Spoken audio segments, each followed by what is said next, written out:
For advertisement, call 8125893028. Our Gmail maxtvtelugu@gmail.com.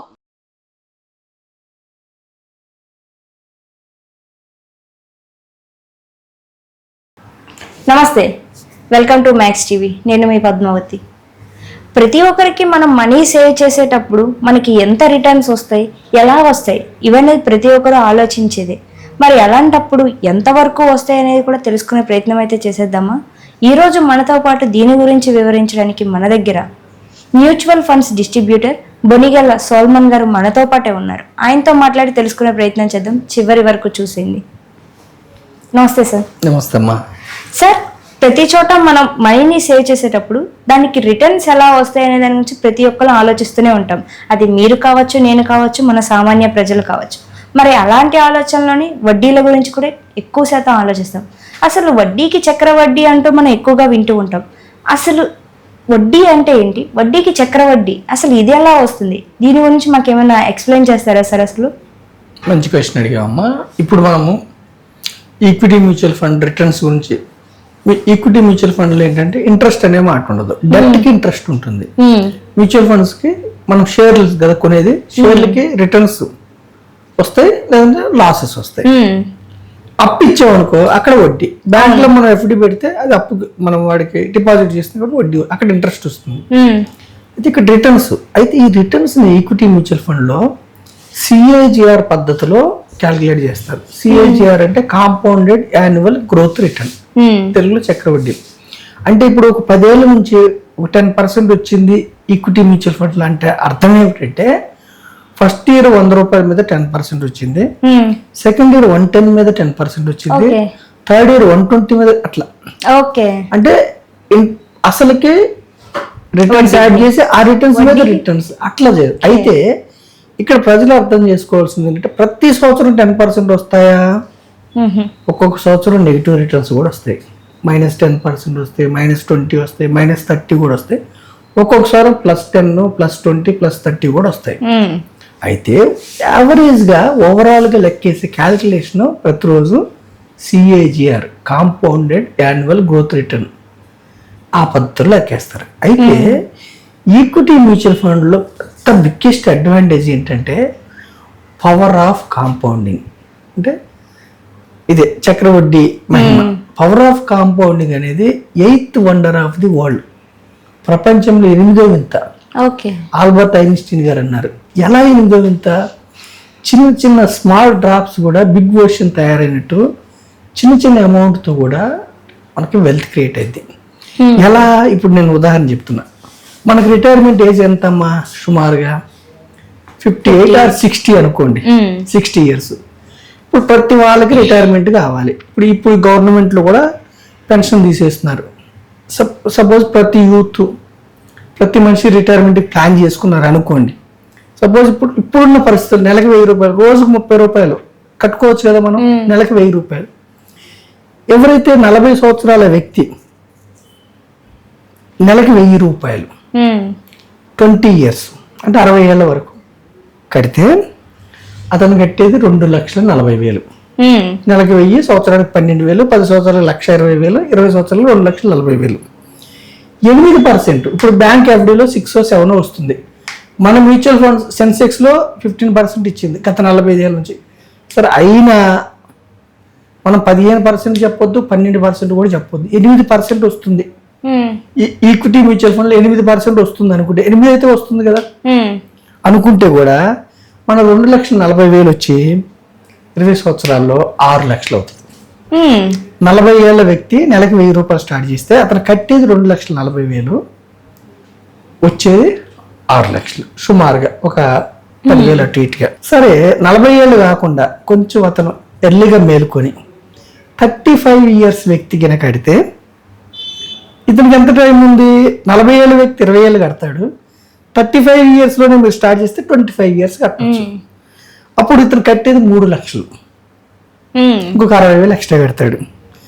First కేసులోనేమో మనకి 6 లక్షలు వచ్చింది, ఇక్కడ 9,60,000 వస్తుంది.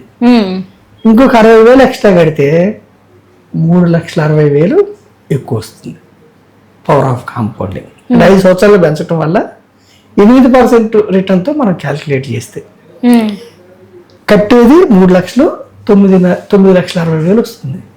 సరే 30 సంవత్సరాలకే స్టార్ట్ చేశాడు ఇంకొక వ్యక్తి, ఒక అతను 40, ఒక అతను 35, ఇంకొక 30కి, ఇంకొక 60,000 ఎక్స్ట్రా కడతాడు. 3 లక్షల బదులు 3,60,000 ఎక్స్ట్రా కడతాడు. 30 సంవత్సరాలు అంటే ఇంకొక 30 సంవత్సరాలు కడతాడు.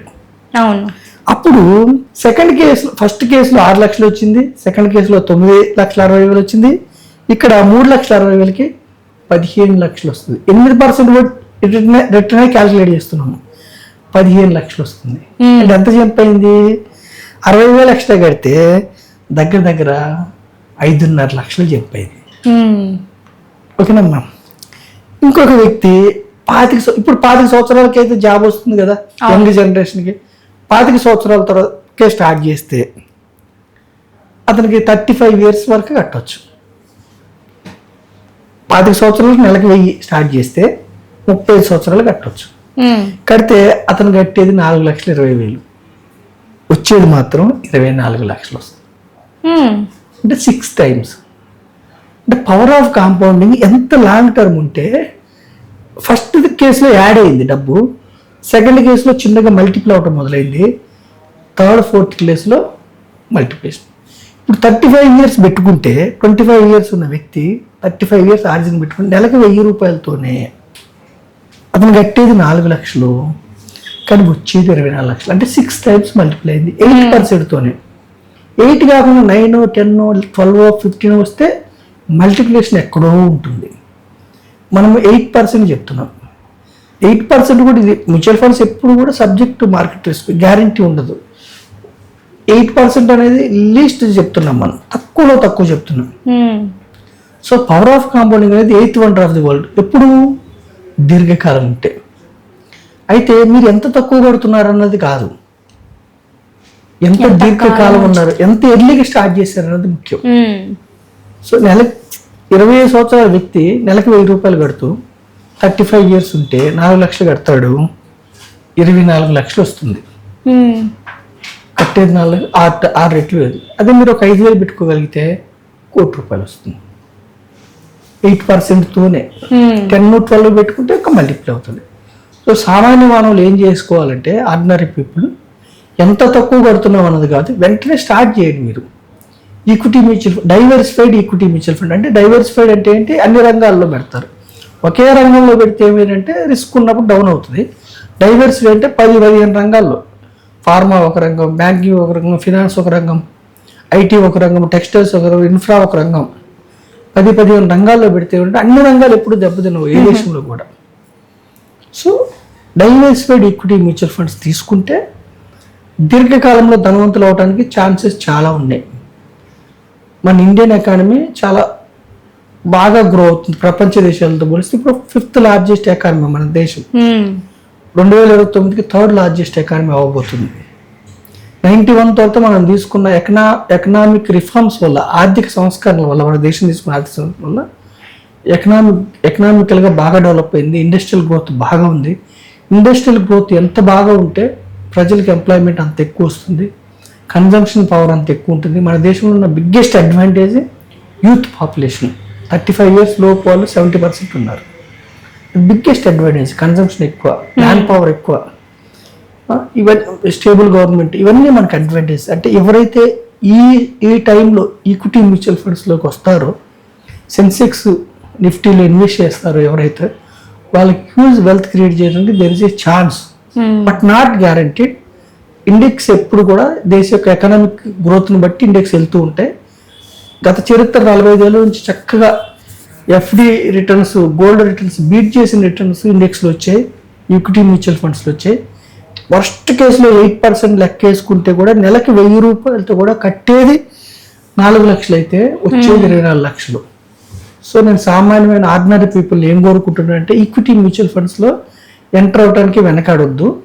రిస్క్ ఉంటుంది షార్ట్ పీరియడ్లో, దీర్ఘకాలం ఉండాలి, 10 years అబోవ్ ఉండాలి. మీకు ఆర్డినరీ ఇన్స్ట్రుమెంట్స్లో వచ్చే రిటర్న్స్ కంటే ఇక్కడ ఎక్కువ రిటర్న్స్ రావడానికి చాలా అవకాశం ఉంది. కాకపోతే ఫినాన్షియల్ అడ్వైజర్ ద్వారా, డిస్ట్రిబ్యూటర్ ద్వారా ఒక నాలెడ్జ్తో మీరు ప్రవేశిస్తే మీకు ఇబ్బందులు ఉండవు. నిజంగా చాలా చక్కగా వివరించారు. నిజంగా వడ్డీకి చక్రవడ్డీ అంటే అది నిజంగా సాహసం అనే చెప్పుకోవాలి. ఇలాంటి ఉన్నప్పుడే కదా మరి మనీని సేవ్ చేయాలన్న ఆలోచన ఇంకా బలంగా పెరుగుతుంది. అండ్ మీరు కూడా చూసారు కదా, మనీని సేవ్ చేయడం గొప్ప కాదండి, ఎక్కడ ఎలా చేస్తున్నాం అనేది గొప్ప అని చెప్పుకోవాలి. అండ్ వన్ మోర్ థింగ్ ఏంటంటే, సేవ్ చేయండి తప్పులేదు, బట్ మనకి ఇచ్చే వాళ్ళు కూడా 1-2 సార్లు ఆలోచించుకొని మనకు సలహాలు ఇచ్చే వాళ్ళు కూడా చెక్ చేసుకొని మనీ సేవ్ చేయడం అనేది బెటర్ ఆప్షన్ అది. అండ్ ఇదైతే ఈరోజు వీడియో గైస్. ఈ వీడియో మీకు ఎలా అనిపించిందో ఖచ్చితంగా కామెంట్ సెక్షన్లో కామెంట్ చేయండి. ఇలాంటి మరెన్నో వీడియోస్ మీ ముందుకు నేను ఎప్పటికప్పుడు తీసుకొస్తూనే ఉంటాను. నమస్కారం, సెలవు.